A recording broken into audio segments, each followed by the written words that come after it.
Bismillahirrahmanirrahim. Assalamualaikum warahmatullahi wabarakatuh. Hari ini kita bertemu lagi di mata kuliah termodinamika. Nah, untuk materi hari ini adalah internal combustion engine. Nah, kita langsung saja untuk pendahuluan. Mesin dari combustion ini gambarnya seperti yang ditunjukkan pada slide. Nah, untuk pertanyaannya, bagaimana proses termodinamika yang terjadi di dalam mesin ini? Nah, kita bisa lihat di mesin ini ada beberapa komponen. Ada oil sump, ada crankshaft, connection rod, piston, flywheel, counterweight. Nah, proses termonya terjadi di bagian mana?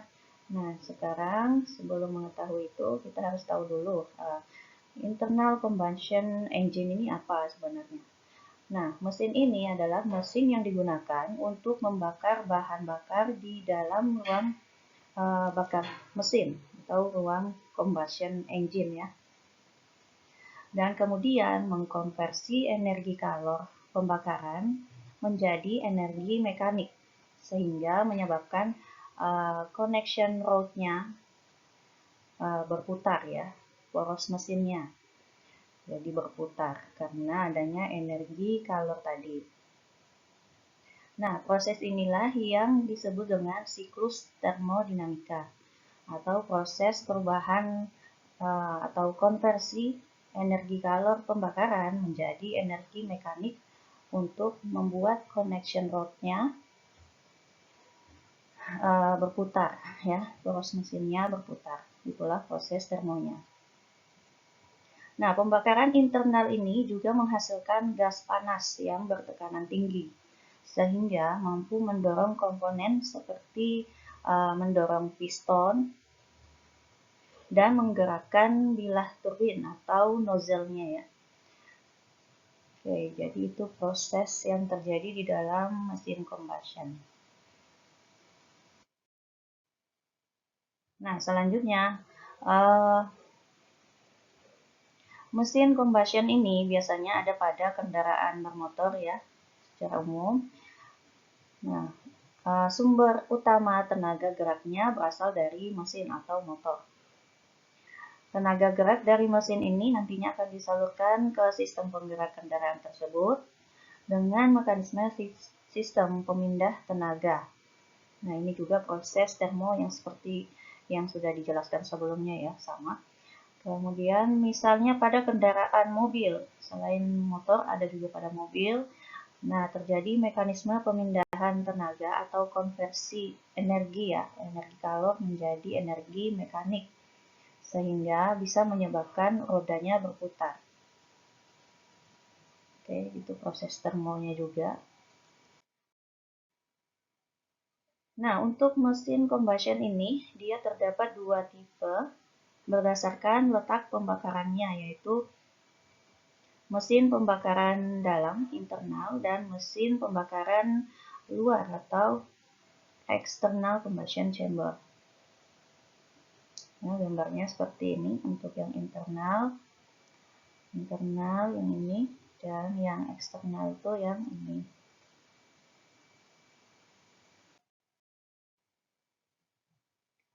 Nah, ini untuk penjelasannya. Untuk yang internal atau mesin pembakaran dalam, dia adalah sebuah mesin yang proses pembakarannya berada di dalam ruang tertutup, ya. Jadi di dalam ruangan yang disebut dengan istilah combustion chamber. Jadi mekanismenya seperti ini, ada campuran udara dan bahan bakar yang dihisap masuk ke dalam ruang bakar. Kemudian dibakar di dalam mesinnya untuk menghasilkan tenaga ledakan pembakaran yang nantinya digunakan sebagai tenaga putar untuk menggerakkan kendaraan. Ya, dimulai dari menggerakkan pistonnya. Contohnya ada pada motor, mobil, bus, truk, dan lain sebagainya. Mesin pembakaran dalam ini juga dibedakan berdasarkan jenis bahan bakarnya yang digunakan, yaitu ada mesin bensin, dan mesin diesel. Selain itu juga ada macam-macam mesin pembakaran. Ada mesin 4 tak, mesin 2 tak, dan lain sebagainya. Oke, selanjutnya untuk kelebihannya ada beberapa. Yang pertama, pemakaian bahan bakar yang digunakan akan lebih hemat.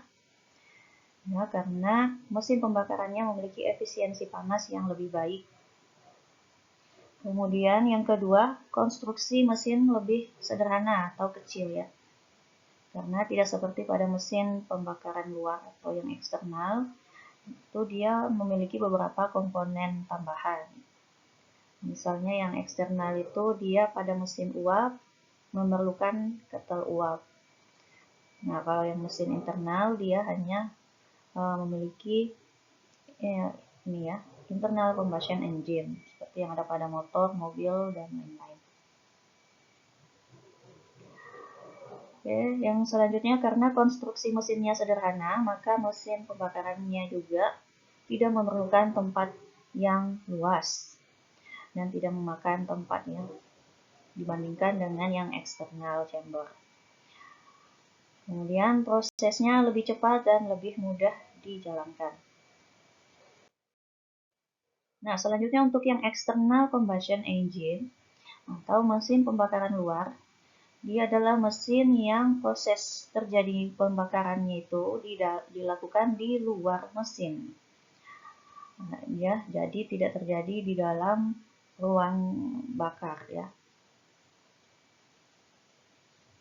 Ya, pembakarannya tidak terjadi di dalam ruang yang tertutup. Kemudian panas yang dihasilkan dari proses pembakaran tidak akan langsung dirubah menjadi tenaga gerak seperti yang ada pada internal combustion ya. Jadi dia perlu adanya media penghantar panas atau komponen tambahan, kemudian disitulah akan dirubah menjadi energi gerak. Contoh pada kendaraan pesawat, pesawat tenaga uap, kereta api uap, dan kapal uap. Ya, jadi mereka itu memiliki mesin pembakaran luar.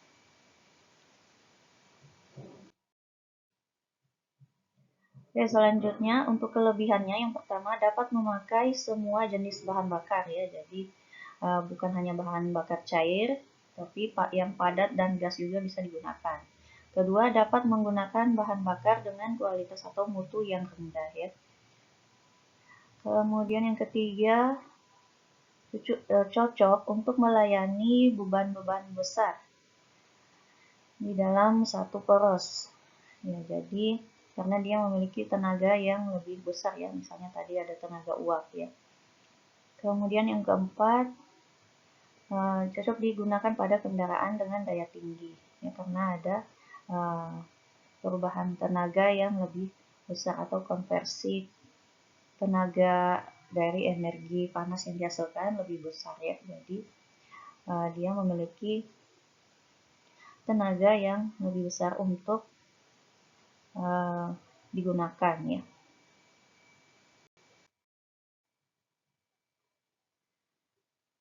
Oke, untuk mesin pembakaran internal dibagi menjadi dua, yaitu mesin pembakaran berkelanjutan atau continue dan mesin pembakaran berselang atau intermittent. Nah, mesin pembakaran yang continue ini ditandai dengan aliran bahan bakar dan pembakaran secara steady ya, atau tetap. Contohnya mesin pembakaran berkelanjutan pada mesin jet atau turbin gas. Yang selanjutnya mesin pembakaran berselang atau intermittent ditandai dengan penyalaan berkala udara dan bahan bakar yang biasa disebut sebagai mesin bolak-balik. Jadi udara dan bahan bakarnya itu diproses dengan siklus, ya, dengan suatu siklus. Contohnya dari ini mesin diesel ya, dan lain-lain. Oke, saya rasa cukup sampai di sini ya untuk materi internal combustion. Jadi selanjutnya akan saya berikan lagi studi kasus, kemudian dijawab sesuai ini ya, kelompoknya masing-masing. Ya, terima kasih. Assalamualaikum warahmatullahi wabarakatuh dan selamat pagi.